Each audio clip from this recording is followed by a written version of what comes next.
Edilson, amanhã o reencontro do torcedor com o time nessa competição que o torcedor é apaixonado, né? Isso para vocês também é gratificante poder ter esse reencontro amanhã. Sem dúvida alguma. O torcedor apaixonado, os jogadores também, é uma competição que todo jogador gosta de atuar, ainda mais porque o torcedor em si encarna esse espírito de Libertadores, e eu tenho uma grande certeza que nosso estádio vai estar lotado. Então a gente espera que o torcedor possa estar junto com a gente mais uma vez e que a gente possa fazer um grande jogo, como a gente vem fazendo nessa temporada, e conseguir uma grande vitória. O Mano até ressaltou, né? Vem aí um time venezuelano, mas que merece todo o respeito, é Libertadores, e o Cruzeiro terá que ter aquele comportamento de atitude, mas contar com a paciência e o apoio do torcedor. No seu entendimento, como que tem que ser o Cruzeiro para se impor nesse jogo e fazer o resultado? Eu acho que a Libertadores, a grande dificuldade e diferença dos outros campeonatos é que a gente não conhece a maioria dos jogadores.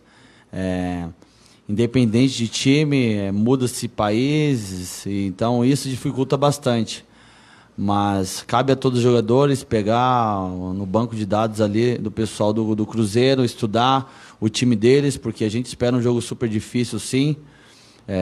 Porém, eu sempre cito, no nosso vestiário, a gente está diante do nosso torcedor, a gente está na nossa casa, então a gente tem que imprimir o nosso ritmo, tentar jogar em cima deles o tempo todo, e que a gente possa fazer um gol logo no primeiro tempo, para que possam se abrir mais espaços, e também, se não ocorrer no primeiro tempo, a gente pede sim a paciência do torcedor, porque a gente não vai mudar o nosso estilo de jogo, que é tentar tocar a bola, girar, encontrar espaços, para que a gente possa fazer um gol.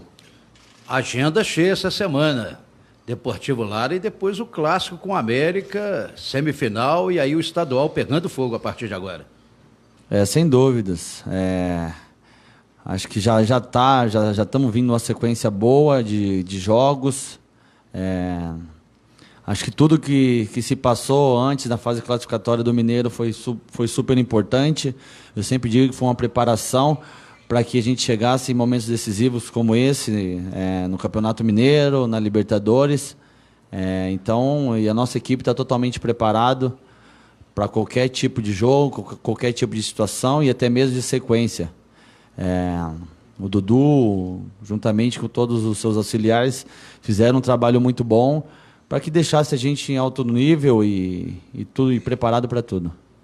Edilson, não sei se é uma impressão, se você concordaria, nas suas outras passagens você sempre foi mais agudo, mais ofensivo. Hoje, pelo formato que joga o Cruzeiro, você tem uma prioridade defensiva maior do que o ataque, e isso talvez naturalmente tira uma característica sua do apoio, da chegada mais forte à linha de fundo, com os pontas, né? Hoje o Marquinhos vem fazendo esse papel muito bem, o Robinho, o Rodriguinho, que chegou para dar essa dinâmica. Você sente isso? Acaba ficando um pouco mais preso para ajudar na contenção?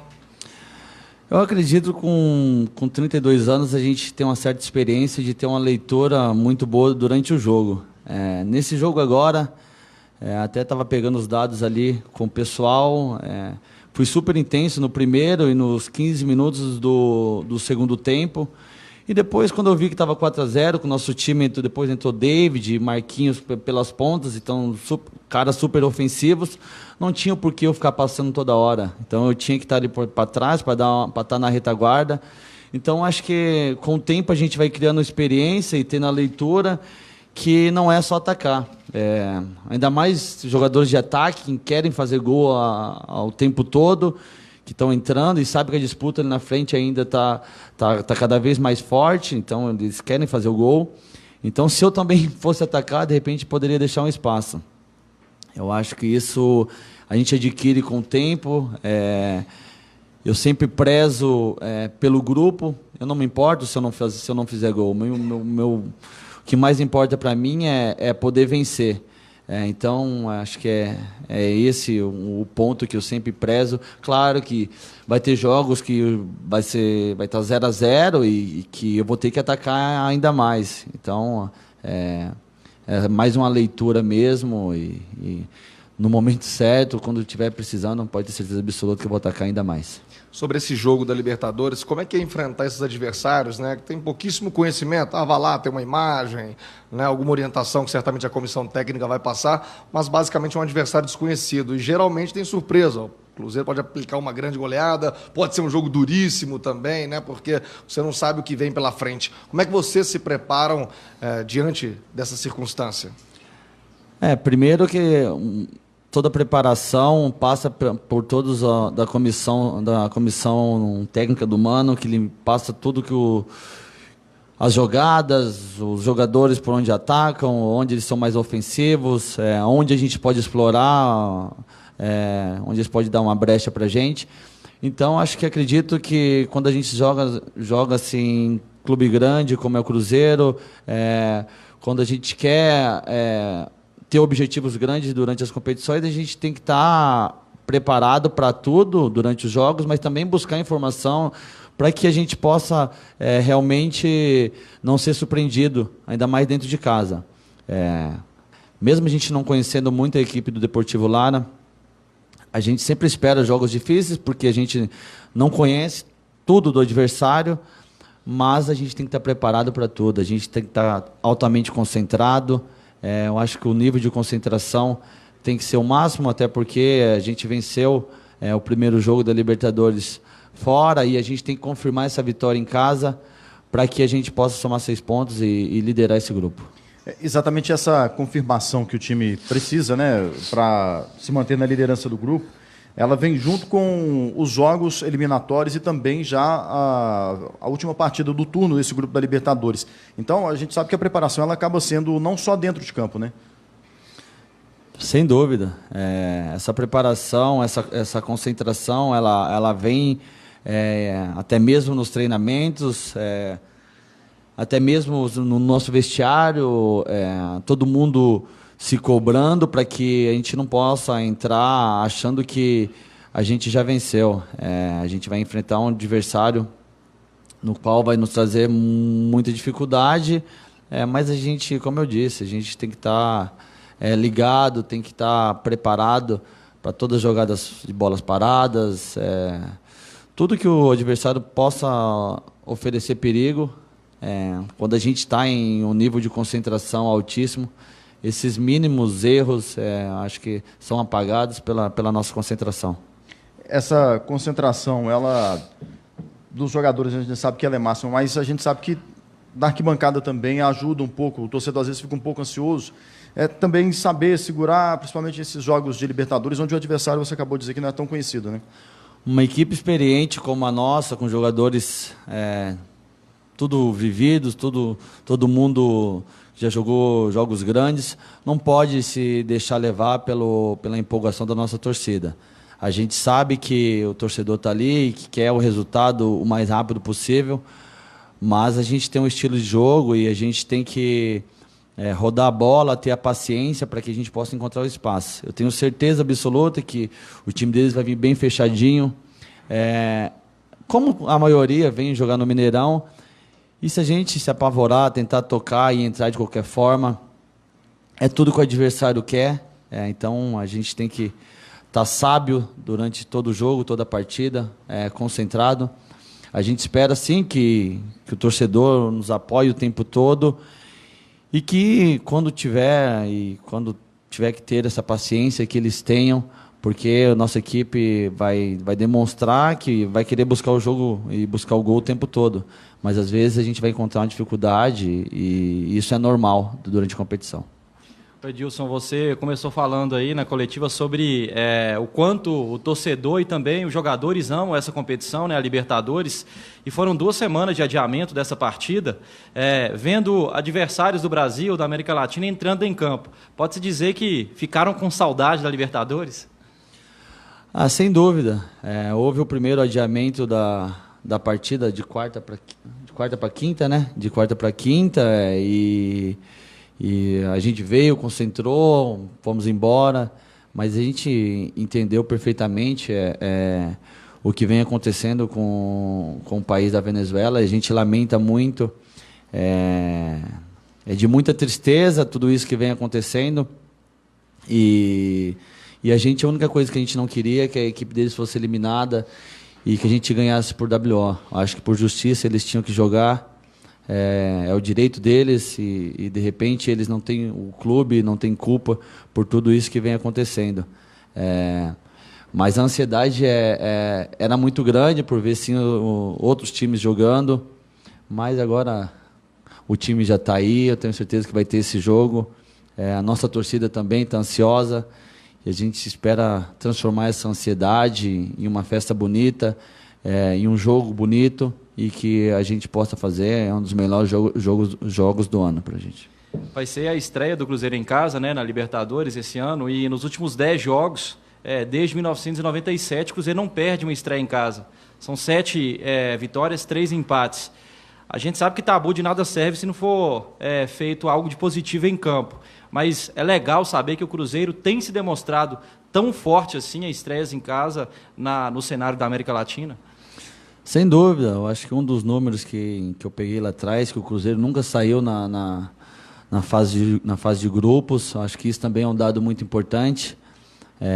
O ano passado a gente teve uma lição muito grande, que nós perdemos alguns jogos no início e demos mole, quase não classificamos. Então acho que essa experiência que nós tivemos ano passado, a gente, desde o início dessa competição, a gente queria fazer diferente e fez já desde o primeiro jogo. E como eu disse, a estreia em casa nossa, a gente tem que conseguir esses 3 pontos, mas não é de qualquer jeito, tendo a paciência, jogando em cima do adversário, nos impondo como a gente vem fazendo, e a gente espera que o nosso torcedor esteja junto a todo momento e que a gente possa fazer um grande jogo. Edilson, você falou aí sobre o adiamento do jogo. Vocês estão com mais vontade que esse jogo aconteça logo? Porque ficou aquela coisa, vai ter jogo, não vai, depois vai ter WO, não vai, de repente vocês nem jogariam essa partida. Deu mais vontade de jogar? Eu acho que a vontade de jogar pelo Cruzeiro e de jogar uma Libertadores é sempre a mesma. Claro que a gente teve uma ansiedade quando mudou a data, porque não é o normal que isso aconteça. Acho que foi poucas vezes que isso aconteceu. Então, a gente ficou um pouco ansioso, sim. Porém, a vontade é sempre a mesma. Quando a gente está jogando pelo Cruzeiro, a gente sempre tem uma vontade gigante, sabendo que a gente está representando milhões de torcedores, representando nossos familiares e um grupo enorme. Então, a gente fica feliz de poder atuar, poder estar jogando grandes competições e amanhã é uma delas, que é a Libertadores, no qual o Cruzeiro vem muito forte para primeiro classificar. Edilson, eu estive lá agora no hotel do time da Venezuela e conversando com eles, você vê que toda essa situação conturbada, a viagem, demora para chegar, a situação que está no país, isso traz uma força extra para eles, conversando com eles. Falou, a gente é a esperança do povo que está lá, de uma torcida que está sofrendo, e a gente vai representar isso, dos nossos familiares, enfim. Por outro lado, é um time que nunca ganhou fora de casa. São 6 jogos na história da Libertadores, 5 derrotas e só um empate. Você acha que toda essa situação assim pode dar uma força para o adversário e vai ser mais difícil que vocês imaginam? Ou você imagina que vai ser aquele time que realmente nunca ganhou fora da Libertadores? Como é que você imagina toda a situação extra-campo para quem entra fora de campo na Venezuela? Primeiro que quando foi adiado o jogo, aí eu fui para casa e fiquei pensando neles, no povo, nos familiares, e fiquei imaginando, eu falei, como a gente poderia, sei lá, de alguma forma, sei lá, ajudar o povo, né, o povo venezuelano. Aí, o cara ficar pensando à noite, ficar rodando na cabeça, eu falei assim, poxa, bem que a gente poderia fazer uma campanha de todos os jogadores, não só do Cruzeiro, mas de todos os clubes do Brasil, de levar 1 quilo de arroz, 1 quilo de feijão, e de repente a gente lota o estádio, vem 50 mil pessoas e dá 50 toneladas no nosso jogo. Aí tem o jogo do Flamengo, então a gente fica muito chateado por tudo que vem acontecendo, porque eu tenho filho, tenho família e a gente vê que é uma situação muito difícil que eles vêm vivendo. E que eles possam encontrar forças e que de repente as nossas autoridades também possam ajudar de alguma forma, porque é uma situação muito complicada. Eu acredito que eles vão encontrar força sim para jogar, mas acho que a nossa concentração, nosso nível de desempenho tem que estar altíssimo para que a gente possa fazer um grande jogo. Quando a gente está dentro de campo, a gente não pode muito pensar neles, e sim pensar nos nossos familiares também que estão aqui, que merecem o nosso ganha-pão, o nosso torcedor que tem o nosso respeito, que vai pagar o ingresso. Então, essas coisas que realmente é comovente no futebol. E que pudesse ter mais campanhas. O futebol é tão grande e que a gente pudesse nos unir, não só o Brasil, mas a Argentina, outros países, para que a gente pudesse ajudar um país que é nosso co-irmão e que está passando por um momento tão difícil. Você fica emocionado porque lembra, além de solidarizar, você lembra que também tem família do outro lado. Poderia ser você numa situação dessa, Edilson? Sem sombra de dúvida, meu. A gente se coloca no lugar. Eu vim de uma família muito humilde. Graças a Deus, minha mãe e meu pai faleceu, eu tinha 7 anos, e minha mãe fez tudo para que não pudesse passar fome e não faltasse nada em casa. Mas a gente vê, não só na Venezuela, mas no próprio Brasil, se vê com muita dificuldade. Então, a gente... E vendo as histórias, todos os relatos que está acontecendo na Venezuela, de eles não terem uma própria água, alimento, acho que isso nos deixa muito triste. Nosso país, nosso futebol é tão grande, tão gigante, que a gente poderia se unir cada vez mais para poder tentar ajudar uma causa que é tão grande, tão nobre que eles estão passando. Aqui, ainda sobre essa questão de Venezuela, mas falando um pouco mais de futebol, o futebol venezuelano parece que tem outra cara agora, porque só pegar os últimos resultados aí, sub-20 sul-americano venceu o Brasil pela primeira vez na história, a Venezuela venceu a Argentina agora recentemente no amistoso. Isso de alguma maneira surpreende vocês, preocupa vocês? De alguma forma vocês assistiram o jogo da Venezuela contra a Argentina e pensaram, vamos enfrentar um time venezuelano? Sem dúvidas. Eu acho que não só a Venezuela, mas o Equador, Colômbia, esses países, eu vejo que vem crescendo cada vez mais. E há uns 3 anos atrás eu fui jogar no Equador e vi aqueles campinhos de rua no qual a gente jogava bem antes, quando a gente era menino. E eu fiquei pensando, poxa, por que o Brasil, de repente, se atrasou um pouco e esses países estão crescendo? E hoje a maioria dos nossos campinhos que tinha de rua são tudo feito prédio, já não existe mais. Então, nas periferias, onde existia aquela pelada, dificilmente você vê hoje. E lá não, lá eles mantêm isso daí. E então, acho que isso também ajuda para que esse crescimento deles seja notável. Hoje em dia, nome só e camisa não quer dizer nada, não ganha jogo. Então, a equipe deles tem sim uma força, tem que ser respeitado. O país deles tem que ser respeitado, as seleções. E eu vejo um crescimento notório em todas essas outras seleções. E que o Brasil possa se enxergar e saber que é muito grande, tem uma camiseta muito pesada, mas precisa evoluir cada vez mais para não deixar de ser um dos melhores do mundo.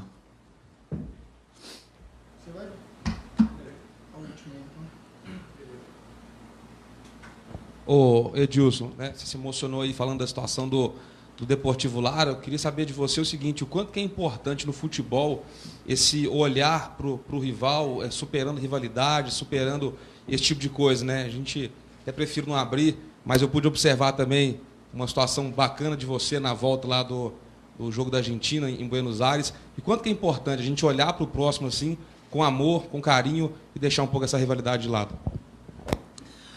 Eu acho que o que eles estão passando é muito difícil e eu acho que se fosse o Brasil numa situação, eles estariam pensando da mesma forma, de um meio de ajudar. Acredito que, não só lá, acho que em todos os lugares, até mesmo o nosso rival aqui, a gente tem companheiros que eu considero como amigos, que jogam do outro lado, Só que quando entra dentro de campo, essa amizade a gente esquece, a gente deixa de lado e tenta fazer cada um por si. Pensar no seu clube, na sua instituição, na sua torcida e nos seus companheiros que estão ali para te ajudar. A gente fica muito triste, como eu disse, a solidariedade não só minha, mas de todos nós é muito grande com eles. E que bom que eles estão tendo a oportunidade de vir jogar aqui, que eles não foram eliminados da competição. É isso que eu torcia, para que eles pudessem fazer o seu melhor no jogo e nós, aqui nosso Cruzeiro, vamos fazer o nosso melhor. E que vença sim, quem jogar melhor, quem tiver as melhores oportunidades. Mas a rivalidade, quando acaba o jogo, então a gente esquece isso e pensa, sim, de uma forma mais no povo e nas necessidades dele. Mas quando entra em campo ali, é todo mundo, cada um por si, cada um pelo seu ganha-pão.